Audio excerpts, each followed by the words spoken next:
스데반의 순교를 보면서 전도를 하더라도 좀 지혜롭게 하지, 종교 지도자들에게 그런 식으로 정면으로 대드니까 그 꼴 나는 것 아니냐, 그것도 사도도 아니고 무슨 목사도 아닌데 일개 집사가 왜 저렇게까지 설교하며 이렇게 미련하게 행동했나 하면서 오해하기도 합니다. 하지만 초대교회 성도는 그가 사도든 집사든 할 것 없이 예수만 믿기로 따르기로 한 제자들이었습니다. 당시 유대인이 예수를 믿는다 이것은요, 유대교에서 공동체를 이루고 있는데 유대교에서 이단이라고 말하는 예수, 신성 모독자, 자기가 하나님의 아들이라고 하는 그 예수를 따르는 것은 공동체를 버리고 이단자를 선택해서 가는 것이나 다름없었습니다. 그러니까 유대교에서 이단자 예수를 믿기로 작정한다는 것은 모든 것을 포기하고 예수를 따르기로 작정한 겁니다. 물론 이방인들이 예수를 믿는 것은 더 힘든 일이었습니다. 어쨌든 그런 상황에 예수님을 주님이라고 부르는 모든 자들은 예수의 종이었고 예수의 증인이었습니다. 그들은 언제든지 예수님이 누구신지, 왜 이 땅에 오셨고 왜 죽으셨고 어떻게 부활하셨는지, 그 예수님의 생명과 내 생명이 어떤 관계가 있는지 분명히 증거할 준비가 된 자들이었습니다. 오늘도 참 그리스도인은 예외 없이 예수의 증인이어야 합니다.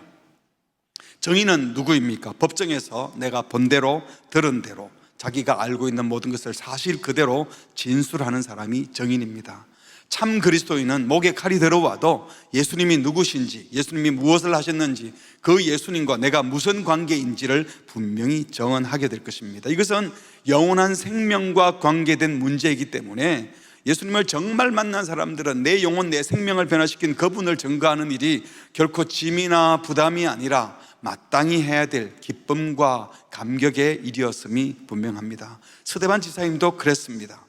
초대교회 7 집사 중 한 사람이었던 스데반은 사도행전 6장에 보니까요, 하나님의 큰 은혜와 권능이 충만해서 기사와 표적을 행하면서까지 예수님을 증거했습니다.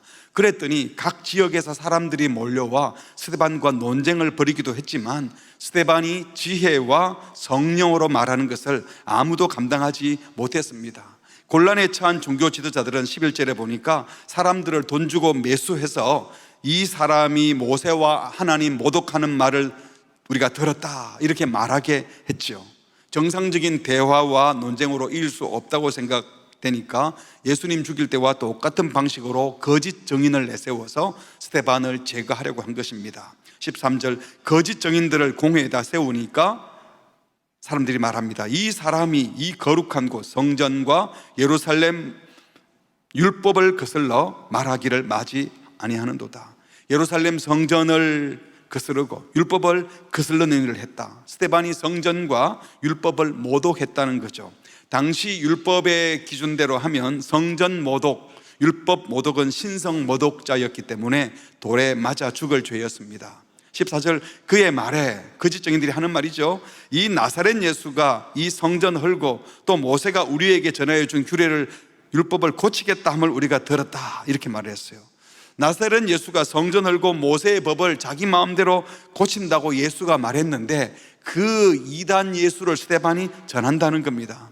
분명히 예수님께서 건물 성전을 우상처럼 떠봤다는 것을 지적하셨고 바리새인과 종교 지도자들을 꾸중하고 율법 잘못 알고 있다고 그런 식으로 율법 해석하면 안 된다 꾸중한 건 사실이지만 예수님이 실제로 성전을 모독했다거나 율법을 거부하신 적은 없습니다. 분명 말도 안 되는 모함이었습니다.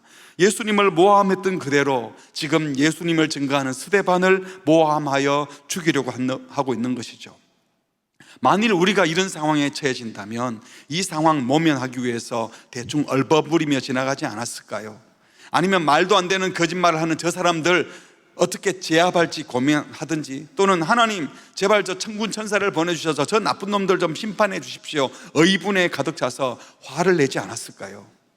어떤 사람은 이런 모함을 받거나 위기에 처하면요 막 억울해하고 답답해하고 분노를 감추지 못하면서 어떻게 이럴 수 있습니까? 억울합니다. 얼굴이 울그락 불그락 하면서 화를 냈을 거예요. 그런데 이 다급한 상황에 스데반의 모습은 어떠했습니까? 공회 앞에 있는 모습을 사도행전 6장 15절에 이렇게 말합니다. 다 스데반을 주먹에 봤더니 그 얼굴이 뭐 같았다고요? 천사의 얼굴과 같았대요. 스데반은 사람들이 자신에게 무슨 말을 하든지 전혀 요동함이 없었습니다. 지금 스데반이 이 말 잘못하면 돌에 맞아 죽을지도 모른다, 이 상황, 위기의 상황을 몰라서 무식해서 천사의 얼굴을 바보처럼 하고 있었던 것이 아닙니다. 저들이 달려들어 죽일지도 모르는 이 위기에 처한 것을 다 알고 있었지만 요동함이 없었습니다. 왜냐하면 너희가 나를 아무리 협박하고 내 육체를 공격한다 하더라도 내 영혼에게는 어떤 위협도 가할 수 없고 내 신앙에는 너희들이 손댈 수 없다 확신이 있었기 때문입니다. 한번 상상해 보세요. 종교 지도자들, 제사장과 서기관과 바리새인들, 공회원들은 하나님의 거룩함을 지키기 위해서 성전 못 오겠다, 율법 못 오겠다 하며 흥분하며 길길이 날뛰고 있는데, 스데반 집사는 성전을 모독한 것이 아니라 성전의 주인이신 예수님을, 하나님을 지극히 사랑하고 있었고, 율법을 모독했다고 말하지만 율법의 핵심인 하나님을 사랑하고 이웃을 사랑하고 있었기 때문에 그는 그들이 어떤 공격을 하더라도 말도 안 되는 공격인 줄 알기에 천사의 얼굴을 하고 있었던 겁니다. 여러분, 길길이 날뛰는 군중들과 공회원들, 그들과 편안한 얼굴로 나는 하나님 사랑하고 있고 율법 사랑하고 있어요 하는 천사의 얼굴을 한 스데반 한 명, 누가 이긴 것 같습니까? 사실 게임은 이미 끝난 겁니다. 진 사람들이 지금 소리를 내고 있는 거예요. 복음에 대한 확신을 가진 스데반은 넉넉한 모습으로 천사의 얼굴을 하고 있었던 겁니다. 이런 와중에 공회 앞에서 대제사장이 이제 정식으로 질문을 하는 겁니다. 이런 모함하는 말이 있던데, 네가 성전 모독했다 그러던데, 율법을 어겼다고 그러던데, 그런 예수를 증거한다고 하던데, 다 듣고 난 다음 물었어요. 이게 사실이냐? 신문하기 위한 질문이잖아요. 그러면 스데반이 무슨 대답을 하면 무슨 일이 벌어질지 다 알고 있습니다. 그런데 스데반이 말합니다. 여러분 부형들이여 들어보십시오. 우리 조상 아브라함이 하란에 있기 전 메소포타미아에 있을 때에 영광의 하나님이 아브라함에게 나타나셔서, 이렇게 하면서 이게 53절까지 긴 설교가 나옵니다. 복음을 증거한 겁니다. 신문 받는 중에 자기 살 길을 찾아서 지혜롭게 대답을 하는 것이 아니라 기회다라고 하고 복음을 증거하는 겁니다. 내용은 이런 겁니다. 지금 성전 모독하고 율법 모독한 예수를 증거한다고 나를 고발하는데 한번 잘 들어보세요. 우리 믿음의 조상 아브라함 아시지 않습니까? 우리 모두 아브라함 조상을 모시고 있잖아요. 그 아브라함의 아들 이삭, 또 이삭의 아들 야곱, 야곱의 이름이 이스라엘로 바뀌었고, 그 야곱의 12아들, 그 중에 11번째 아들 요셉을 우리 형님들이, 그 조상들이 팔아서 이집트로 가게 됐고, 그것 때문에 이집트에서 430년간 우리가 노예 생활을 했잖아요. 그러고 있다가 하나님이 모세를 통해서 우리를 출애굽 탈출하게 하시고 홍해도 건너게 하시고 시내산에 가서 율법을 받았잖아요. 40년 광야 기간 동안에 광야궤도 세워지지 않았습니까? 그때 율법을 받으면서 언약궤를 성막에 간수하라고 했고, 그때부터 성막, 증거, 장막, 성전의 전신이 만들어진 거 아닙니까? 그 언약궤가 바로 율법의 핵심이고, 그 성막을 모세에 이어서 여호수아가 가나안 정복할 때까지 가지고 와서 다윗 왕 때까지 이르르지 않았습니까? 하나님의 율법과 성전을 그토록 사모했던 우리 조상 다윗 왕이 그 하나님의 처소인 성전을 준비하게 해달라고 기도했지만, 하나님이 너는 피를 많이 흘려서 안 된다 하고 네 아들 솔로몬 때 지을 거다. 그래서 솔로몬 임금 때 웅장한 성전을 짓지 않았습니까? 하지만 우리가 다 아는 것처럼 솔로몬도 인간이 지은 성전 안에 하나님이 갇혀 계실 수 없다라고 기도했었고, 여러분도 아시다시피 이사야 선지자도 이렇게 말하지 않았습니까? 하면서 이사야 66장 1절을 인용하여 말한 것이 사도행전 7장 49절 말씀입니다. 주께서 이르시되 하늘은 나의 보좌요 땅은 나의 발등상이니, 온 하늘이 내 의자이고 온 땅이 내 발 놓는 자리인데 너희가 나를 위하여 무슨 집을 짓겠으며 나의 안식할 처소가 어디 있느냐? 너희들이 성막 하나 지어놓고 성전 하나 지어놓으면 내가 그 속에서 쉰다는 말이냐? 이 모든 것이 다 내 손으로 지은 것이 아니냐? 이 세상 모두가 하나님의 보좌고 발등상인데 너희들이 나를 위해 집을 짓는다는 것 이상한 것 아니냐? 그러면서 스데반이 계속 말하는 겁니다. 이 말은 제 말이 아니라 선지자 이사야의 말씀이 아닙니까? 그런데 어찌하여 저와 여러분의 조상들은 하나님을 예배하는 것보다 건물 성전에 더 목숨을 걸고 하나님과 이웃을 사랑하라는 율법의 정신은 붙들지 않고 그 언약궤 율법의 세밀한 형식만 고수하고 율법 언약궤가 있는 성전만 지키겠다고 그 예식에만 갇혀서 하나님을 잃어버린 것 아닙니까? 라고 되질문하는 거예요. 그러면서 스데반이 어조를 완전히 바꾸어서 이렇게 말합니다. 51절, 목이 곧고 마음과 귀에 할례를 받지 못한 사람들아. 이제는 호통을 치는 거죠. 여기에 할례는 살가죽을 베는 육체의 할례인데 그 종교 예식은 행하지만 마음과 귀에는 할례를 받지 못했다. 교만해서. 미패역한 사람들이요, 여러분들이 여러분의 조상들처럼 항상 성령을 거스르고 있는 것 아닙니까? 여러분들의 조상들이 박해하지 않은 선지자가 어디 있습니까? 너희 조상들이 선지자들 중에 누구를 박해하지 아니했느냐? 모든 선지자, 메시아를 예언하는 선지자를 다 박해해 오지 않았습니까? 의인이 오시리라, 이 메시아가 오시려고 예고한 자들을, 메시아를 예언한 선지자들을 그들이, 우리 조상들이 죽이지 않았습니까? 여러분의 조상들이 죽이고 박해해 왔었는데 이제 바로 여러분들은 그 조상, 우리 선지자들이 예언했던 메시아, 그 의인 누구죠? 예수님을 잡아주지 않았습니까? 그리고 살인하지 않았습니까? 지금 여러분들이 선지자들이 예언했던 그 메시아를 죽인 살인자가 되었으니 여러분들은 천사가 전한 율법을 받고도, 율법을 받았다, 율법을 사랑한다고 하면서도 사실은 율법을 어기고 있는 것 아닙니까? 사랑하기는커녕 지금 지키지도 않고 있는 것 사실을 압니까? 하고 책망을 하는 겁니다. 지금 스데반을 야단치는 이유는 예수를 증거한다고 야단치는 거예요. 그들이 예수를 죽인 이유는 예수가 성전을 모독하고 율법을 거부했기 때문이라고 했는데, 그 예수가 바로 율법에 예언되었던 의인, 곧 메시아이고 그 예수가 참된 성전의 주인공이라고 말하는 겁니다. 예수가 율법 거부했다고 죽였는데 율법 또 선지자들이 예언한 대로 온 분이 바로 예수라는 겁니다.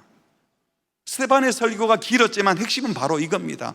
너희가 바로 성전을 모독했고 너희가 율법을 대적했는데 무슨 성전 모독하고 율법 모독했다고 예수를 죽이니 말이 되느냐? 너희들은 바로 그 예수를 죽인 사람들이다. 이 말을 들은 사람들이 어떤 반응을 했습니까? 두려워 떨어야 할 것 같은 스데반은 오히려 지금 천사의 얼굴을 하고 확신에 차서 회개를 외칩니다. 공회원들 앞에, 수많은 군중들 앞에서 두려워 떠는 것이 아니라 확신에 차서 자기를 신문하려고 온 자들을 오히려 호통을 칩니다. 그리고 정작 신문하겠다고 모여있는 공회원들과 제사장은 어찌할 바를 몰라서 당황하면서 분노합니다. 54절입니다. 그들이 이 말을 듣고 마음에 찔려, 어떻게 해야 될 것 같아요? 그 다음 단어가 뭐이면 좋겠어요? 회개하였더라 이래야 되는데 마음에 찔려 그를 향하여 이를 갈았어요. 헬라어 단어 마음에 찔려가 디아프리오, 이건 조각조각 도려내다, 영어로 마음을 다 찢어내다, 도려내다, 뭐 이런 뜻으로 킹 제임스 버전은 번역했는데요, 공동 번역에서는 이걸 화가 치밀어 이렇게 번역했어요. NIV 영어 성경에서도 그들이 경로했다 이렇게 번역했어요. 스데반이 성경 말씀을 근거로 율법과 성전의 기원을 잘 설명해 주니까 그들이 한 짓이 무엇인지 알게 된 거죠. 그 너희들이 한 것은 성전을 너희들이 모독한 거고 너희들이 율법을 모독한 것이다. 성전 모독, 율법 모독죄로 예수를 죽였지만 너희들이 예수를 죽인 것이 바로 하나님의 말씀을 모독한 것이고 여러분들이 성전을 모독한 것이다. 그들은 마음에 찔려 회개를 한 것이 아니라 격분하여 어찌할 바를 모르고 있습니다. 여러분, 죄를 지적받으면 어떻게 해야 하죠? 죄를 지적받으면 어떻게 합니까? 보통 회개합니까? 화내지요. 평생 확신했던 것을 누가 네가 틀렸어, 잘못한 거야, 잘못 들은 거야, 아니 그럼 내가 속아왔단 말이냐, 그게 50년 됐든 60년 됐든 거 틀린 거야. 그거 받아들이기 쉽습니까? 어렵습니다. 왜요? 자기가 부정당하는 것처럼 여겨지니까요. 내가 그럼 평생 속고 살았단 말이야. 내가 잘못 알았단 말이야. 그렇지만 참이 드러나면, 여러분, 나의 잘못이 드러나면, 내가 잘못 알았고 내가 잘못 이해했고 내가 틀렸다는 것이 드러나면 고쳐야 합니다. 돌이켜야 합니다. 회개의 기회로 삼아야 합니다. 그런데 오늘 본문에 등장하는 공회원들, 종교 지도자들, 군중들은요, 회개하기는커녕 오히려 그 죄를 지적하는 스데반을 향하여 격분하였습니다. 이를 갈았습니다. 이것이 바로, 회개하지 않는 것이 바로 하나님께 속하지 않았다는 증거입니다. 어둠에 속했기 때문에 빛이 싫은 겁니다. 악에 속한 자들은요, 빛이 비치면 자기의 악이 다 들통나기 때문에, 진리의 말씀 앞에 부딪히면 자기의 잘못이 드러나니까 죄의 지적받기를 거부하는 거예요. 빛을 싫어하는 거예요.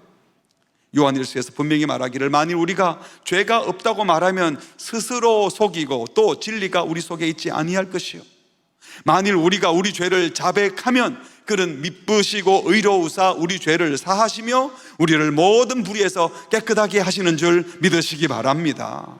하나님은 우리가 죄 자백하기만 하면 용서하려고 준비하고 계시는 신실한 하나님인데, 이 사자의 하나님을 믿지 못하니까, 용서하려고 오신 예수님을 모르니까 죄를 고백하지 않는 겁니다. 자기 죄 인정하는 게 싫은 겁니다. 죄 지적받는 것 거부하고 싫어하는 것은요, 어둠에 속했다는 증거인 겁니다.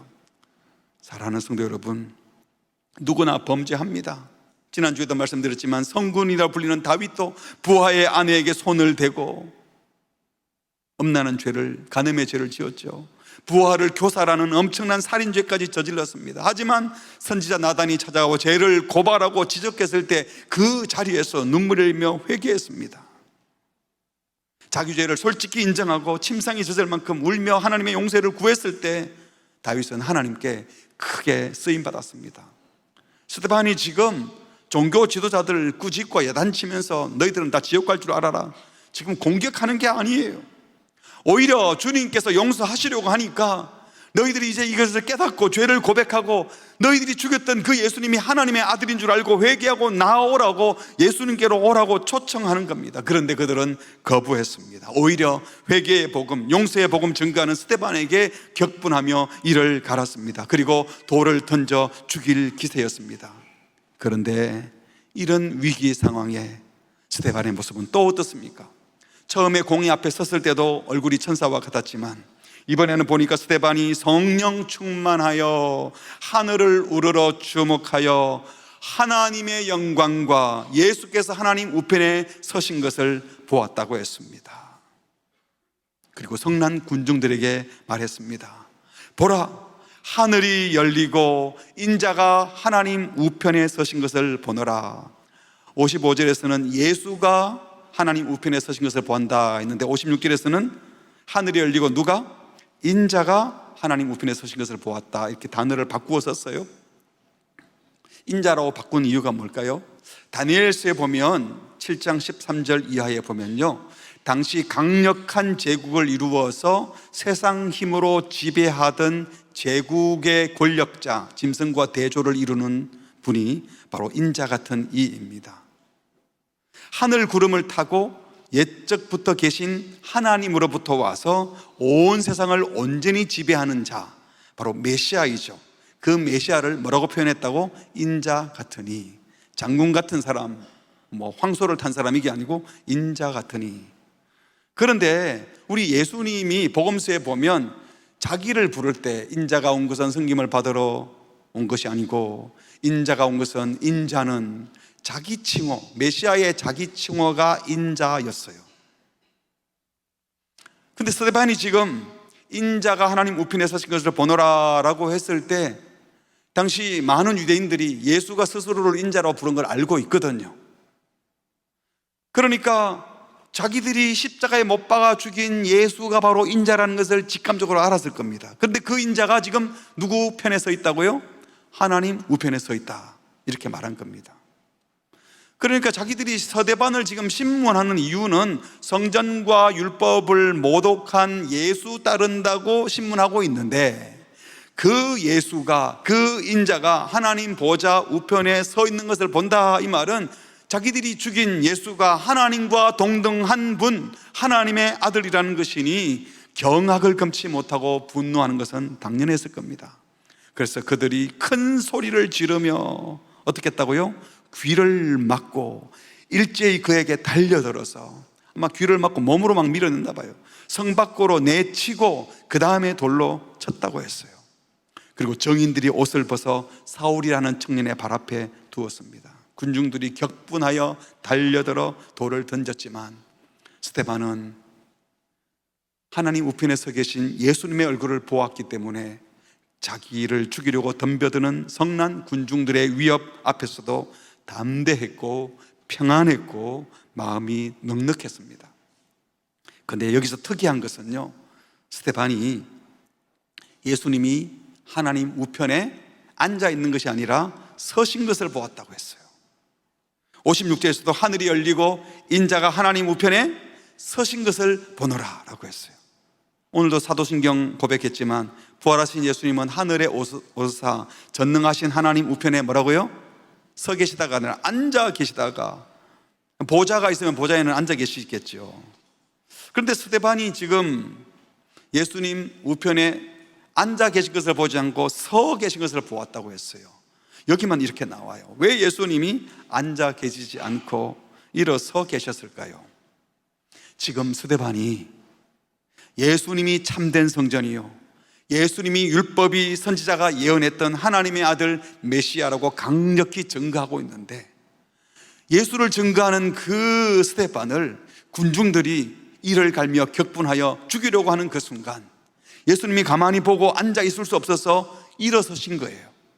스데반도 자기를 지켜보다가 벌떡 일어나서 응원해 주시는 예수님을 본 겁니다. 얼마나 행복했겠습니까? 돌에 맞아 죽는 순간이지만 예수님이 서서 나를 응원해 준다는 것을 보았다는 거예요.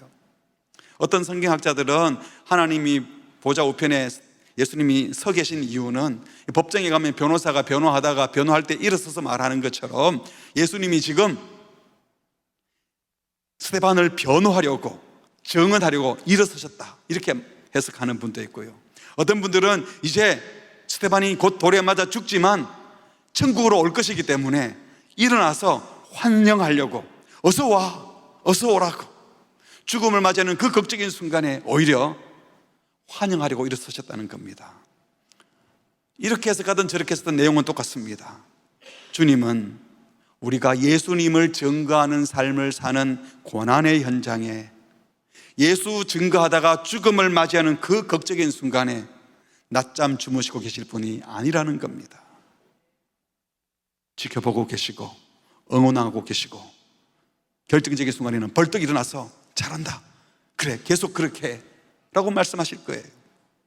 누가복음 12장 8절에 이미 말씀하셨죠. 우리 예수님께서 내가 너희에게 말하노니 누구든지 사람 앞에서 나를 시인하면, 나를 인정하고 나를 증언한다면, 인자도, 우리 예수님께서도 지금 예수님이 그렇게 하고 계시잖아요. 하나님의 사자들, 천사들 앞에서 그를, 나를 시인하는, 나를 증거하는 그 사람을 시인할 것이요, 예수님을 증거하고 있는 스데반을 보면서 하나님과 하나님의 사자들 앞에서 지금 보셨지요? 스데반이 지금 나를 증거하고 있어요. 나를 시인하고 있어요. 분명히 내 제자인 거죠. 나의 자녀입니다. 당신의 하나님의 백성입니다 하고 하나님께, 천사들 앞에 예수님이 스데반을 설명하고 변호하고 있는 겁니다. 이처럼 오늘도 우리들이 예수님의 말씀에 순종하고 예수님이 가신 길을 걸어가고 있고 예수님 편에 서서 예수님 증거하는 삶을 살고 있으면 끝까지 우리를 지켜보고 계시다가 결정적인 순간에 벌떡 일어나셔서 그래 잘하고 있다, 그래 힘을 내라, 끝까지 그 길을 가거라, 포기하지 말거라 응원해 주실 줄 믿습니다. 어쩌면 사람들이 스데반을 대적하여 죽이려고 덤벼들 때에 예수님이 서 계셨다는 것은요, 어디 감히 나를 증거하는 사람을 대적해 라고 하시면서 예수 증거하는 자를 대적하는 것은 바로 나를 대적하는 것이다, 예수님은 그렇게 받아들인 거예요. 주님이 스데반의 편이 되신 겁니다. 왜? 나를 증거하는, 나를 따르는 삶을 사는 자를 어디 감히 하면서 예수님이 편들어 주시는 거예요. 주님은 주님을 증거하는 자의 편에 서서 응원하고 격려하고 지켜주신다는 사실을 믿으시기 바랍니다. 주님을 증거하지 않고 지 인생 지 마음대로 살려면서 내가 하고 싶은 욕심을 이루겠어, 편 좀 들어주세요 주님, 이게 아니라는 거예요. 예수님을 증거하고 있을 때 그 사람의 편을 주님이 들어주시는 겁니다. 그래서 사도 바울은 확신에 차서 이렇게 선언한 적이 있죠. 로마서 8장 33절, 누가 능히 하나님께서 택하신 자들을 고발하겠느냐? 어이롭다 하신 분이 하나님이신데 누가 감히 죄를 묻겠느냐? 정죄하리나. 죽으실 뿐만 아니라 다시 살아나신 이는 그리스도 예수시니 그는 하나님 우편에 계신 자요.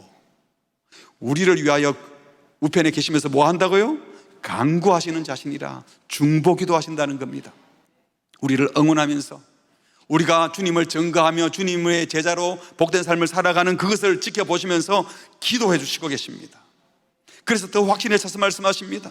누가 우리를 그리스도의 사랑에서 끊으니요? 환난이나 공고나 박해나 기근이나 적신이나 위험이나 칼이라 기록된 바 우리가 종일 주를 위하여 죽임을 당하게 되며 도살당할 양같이 여김을 받았나이다 함과 같으니라. 그런 끔찍한 고통 속에도 갈 때도 있지만 그러나 같이 할까요? 시작. 이 모든 일에 우리를 사랑하시는 이로 말미암아 우리가 어떻게 이긴다고요? 넉넉히 이기느니라. 믿으십니까? 내가 확신하노니 사망이나 생명이나 천사들이나 권세자들이나 현재일이나 장래일이나 능력이나 높음이나 깊음이나 다른 어떤 피조물이라도 우리를 우리 주 그리스도 예수 안에 있는 하나님의 사랑에서 절대로 끊을 수 없음을 믿으시기 바랍니다. 예수님이 하나님 우편에 서신 것을 보고 있는데, 예수님이 친히 일어나서 나를 응원해 주시는데 뭘 두려워하겠습니까? 그래서 스데반은 순교의 순간이 고통스럽지만은 않다고 지난주에 말씀드렸잖아요.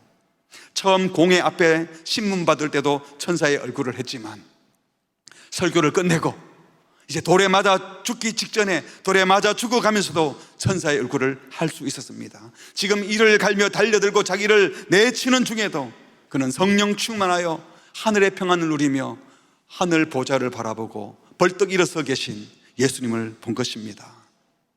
그런데 이런 평온한 스데반을 본 공회원들은 더 화가 났어요. 우리도 그렇잖아요. 나쁜 놈들이 우리를 때릴 때 막 아파하고 막 쓰러지고 그래야 때리는 사람들이 재미가 나서 때리죠. 근데 꼼짝도 안 하고 가만히 있으면 더 화나지 않습니까? 나쁜 짓 안 해봐서 잘 모르시죠? 그럴 것 같아요.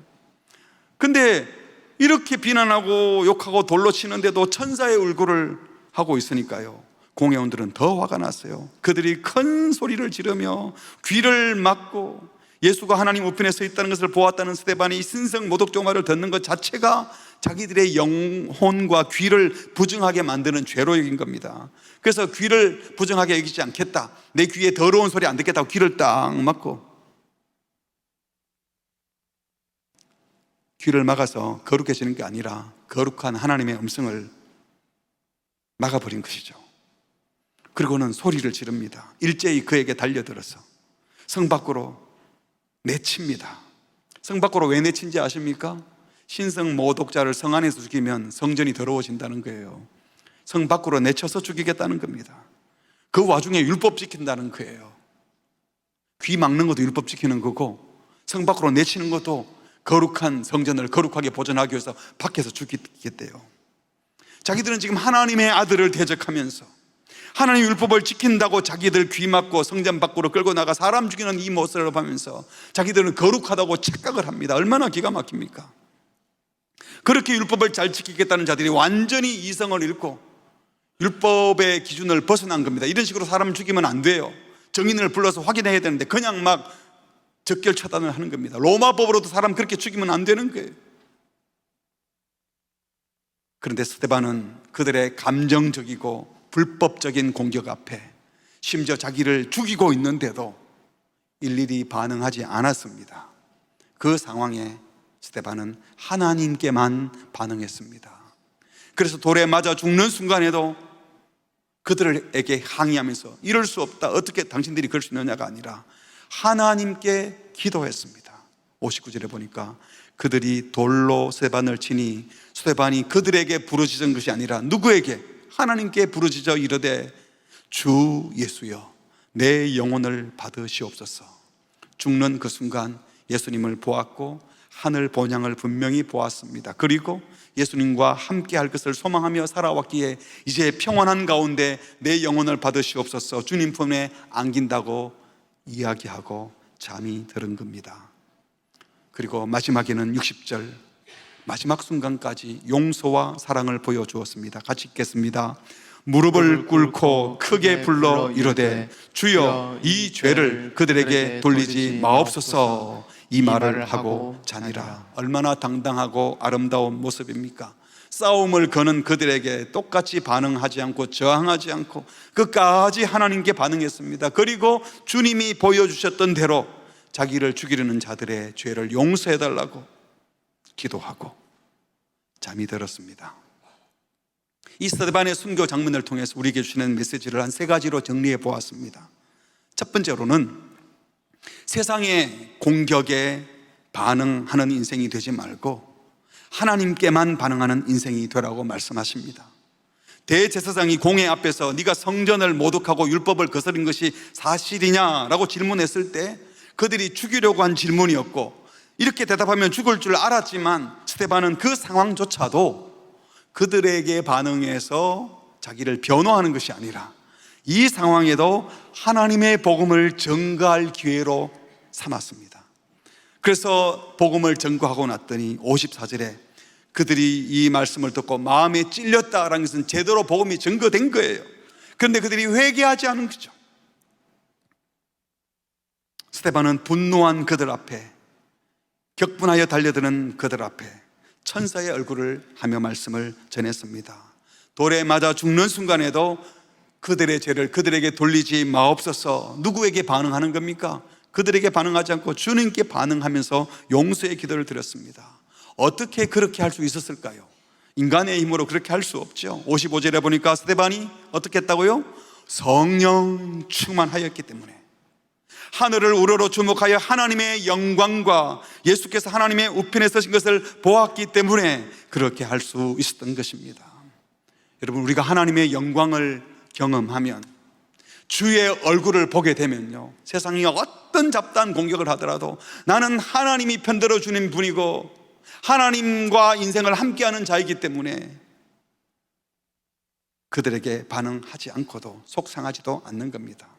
하나님의 영광을 경험하게 되면, 예수님을 배우게 되면 우리는 반대자들까지 사랑으로 감싸 안고 나에게 돌을 들어 치는 자들도 용서해 주며 주님이 사셨던 그 모습대로 끝까지 살 수 있는 줄 믿습니다. 사랑하는 성도 여러분, 진리는 항상 반대에 부딪힙니다. 복음은 항상 반대에 부딪힙니다. 그러나 반대가 있다고 해서 진리 외치기를 멈춰서는 안 되는 겁니다. 반대하는 자들이 이성을 잃고 법을 무시하고 달려들더라도 그 세상에 똑같이 대응하지 말고 오직 하나님께만 반응하는 인생 되시기를 주의 이름으로 축복합니다. 나는 하나님 편에 선 자이기 때문에 나는 하나님께만 반응한다. 그럴 때 주님이 나를 응원하시고 지켜주심을 믿는다 하고 주께만 반응하시기를 주의 이름으로 축복합니다. 두 번째로, 우리가 주님 증거하면 주님이 우리를 편들어 주시고 보호해 주신다는 사실입니다. 왜 예수님이 하나님 우편에 서 계셨다고요? 스데반이 예수를 증거하고 있었기 때문에, 그것은 예수를 대적하는 자들이 거기에 있었기 때문에 예수님이 그들을 대적하기 위해서 쓰신 것입니다. 그래서 세상이 스데반을 대적하는 것을 보고 예수님이 앉아 있을 수 없어서 벌떡 일어났다고 했잖아요. 우리가 예수 증거하는 제자의 삶을 살아가고 있다면 우리 운명은 예수님과 함께 하는 겁니다. 예수 증거하는 자의 운명은 누구와 함께 한다고요?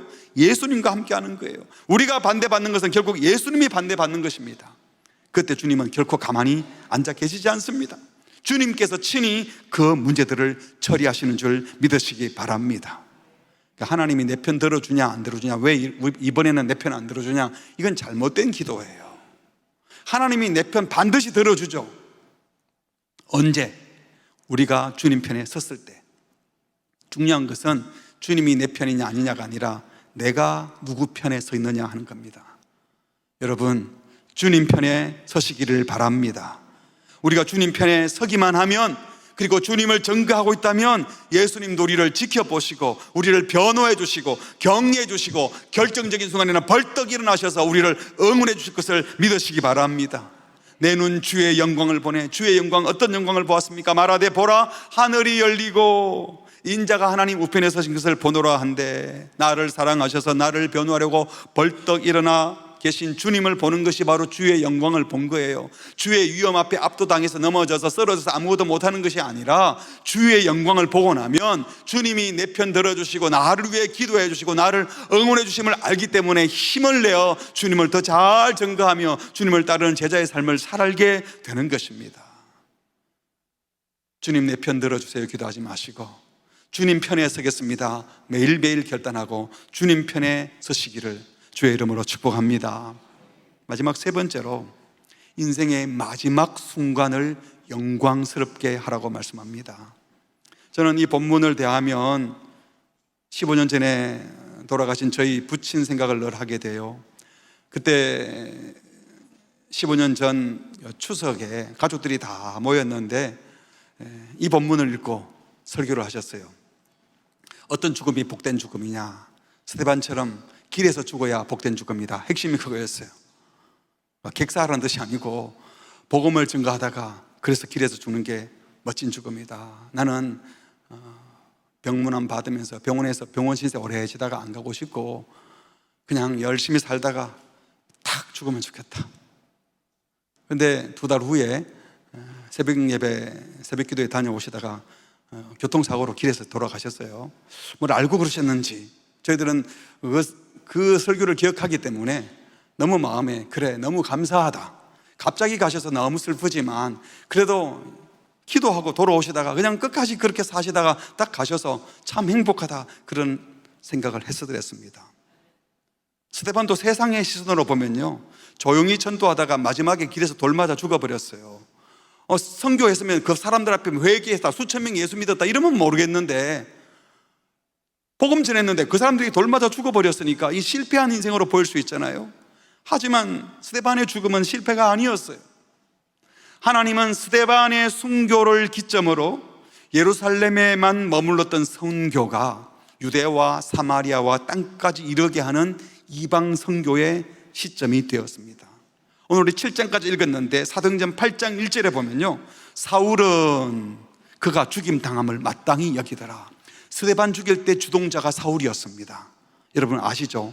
사울이 이때 스데반을 보고 나중에 예수님 만나고 이방 선교의 주역이 되잖아요. 지금 이 순간은 스데반 죽이는 것을 당연하게 생각했습니다. 그리고 그날에 예루살렘에 있는 교회에 큰 박해가 있어 스데반 죽음과 함께 사도 외에는 다 유대와 사마리아와 예루살렘에만 있지 않고 또 모든 땅으로 흩어졌습니다. 경건한 사람들이 스데반을 장사하고 위하여 크게 울더라. 사울이 계속 교회를 참멸할 때 핍박을 계속합니다. 각 집에 들어가 남자를 끌어다가 옥에 넘기니까 할 수 없이 도망을 갑니다. 흩어진 사람들이 두루 다니며 복음의 말씀을 전할세 빌립이 비로소 누구에게, 어디로 가서? 사마리아 성에 가서 그리스도를 백성에게 전파하고 이디오피아 내시에게도 복음을 전하게 되지 않습니까? 스데반의 죽음은 실패가 아니라 사울을 변화시키고 박해로 인해 흩어진 자들이 이방의 복음을 전하는 계기가 되었습니다. 스데반의 죽음 현장에 있었던 사울이 나중에 예수님이 환상 중에 나타나서 너 왜 나를 핍박하느냐, 그리고 회심하고 예수님을 깊이 만나고 이방인의 사도가 되는데 그가 눈으로 똑똑히 봤어요. 죽는 순간에도 예수님을 만났다고 그러고 인자가 하나님 보좌 우편에 서신 것을 보노라. 자기들은 격분하여 죽이려고 하는데 천사의 얼굴을 하고 죽는 그 순간에 저들을 용서해 주십시오라고 인생을 마감하는 그 자체가 복음의 현장 아닙니까? 말도 안 되라고 했는데 예수님 만나고 나서 그것이 야, 예수 믿으면 이렇게 되는구나 증명을 받았을 겁니다. 스데반의 죽음은 바로 세계 선교가 폭발하게 한 근거가 된 것입니다.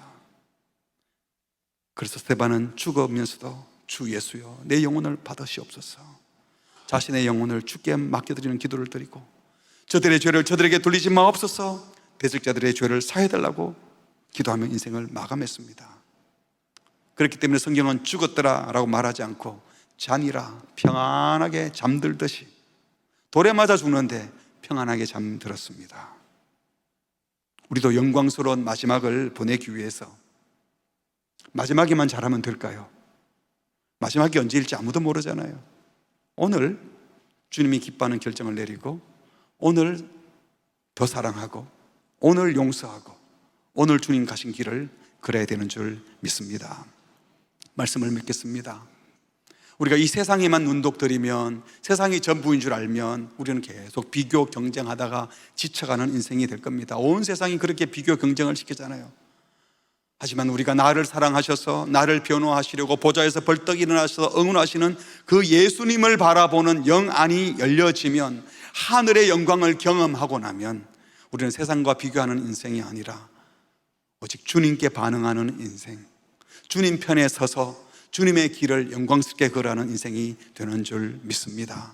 사랑하는 성도 여러분, 세상 사람들의 질서에 들어가서 그들과 경쟁하며 사는 인생 되지 마시고, 하나님의 복음을 가지고 하나님께 반응하며 주께 반응하여 주께 받은 힘으로 세상을 복음으로 섬기는, 영적으로 성공하는 인생들 되시기를 주의 이름으로 축복합니다. 아멘. 우리 함께 찬양하겠습니다. 내 눈 주의 영광을 보내.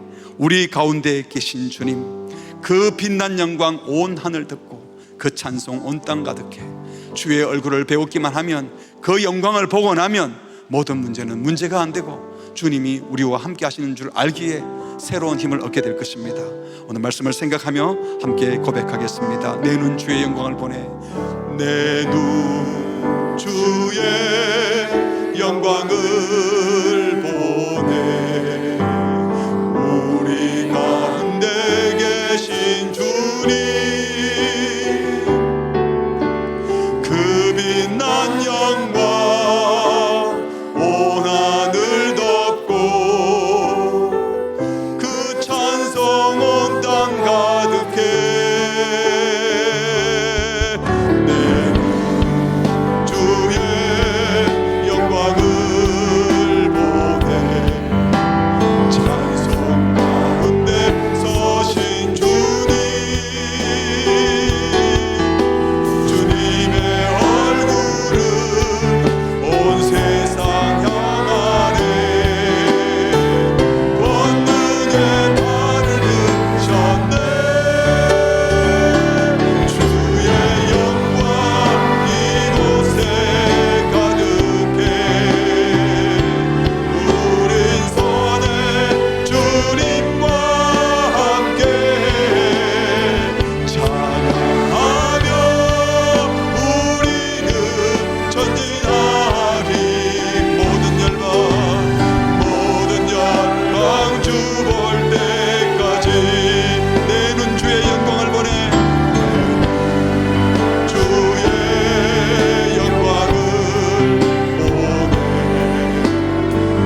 이렇게 기도하겠습니다.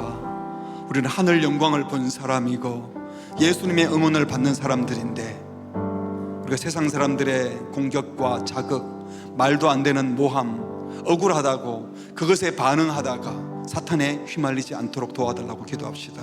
오직 주님께만 반응하는 인생 되게 하옵소서. 두 번째 기도하실 것은 우리가 주님 편에 서게 하여 주시옵소서. 주님은 도와주려고 준비하고 계시는데 우리가 딴 편에 서서 딴짓하면서 도와달라고 하면 안 되는 거잖아요. 비록 과거에 잘못했다 할지라도 지금부터 주님 편에 섭니다 할 때 주님은 반드시 우리의 변호사가 되셔서 세상 변호사가 변호해주지 못할 일들까지도 주님이 도와주시는 겁니다. 주님 편에 서겠습니다. 주님 편에 서게 하옵소서.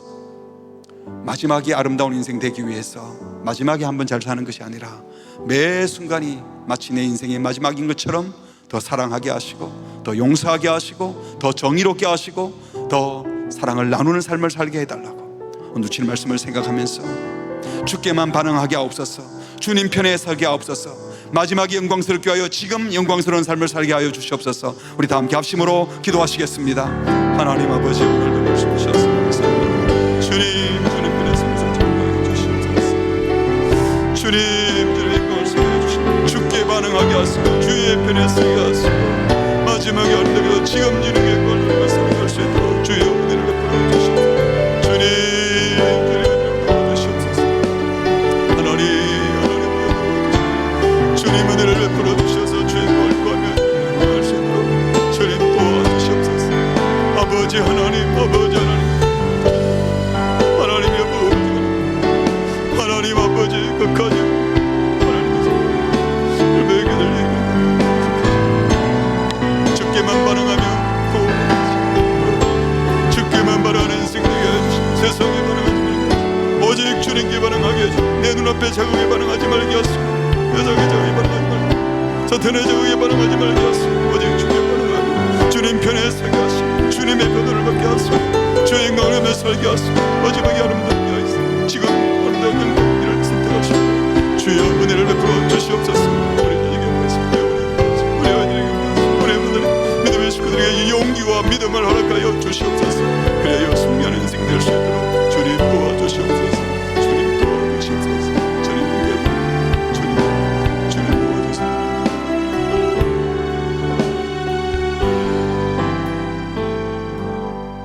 하나님 아버지, 영광스러운 보좌에 계시며 우리를 응원하기 위해서 벌떡 일어나시는 우리 주 예수 그리스도를 찬양합니다.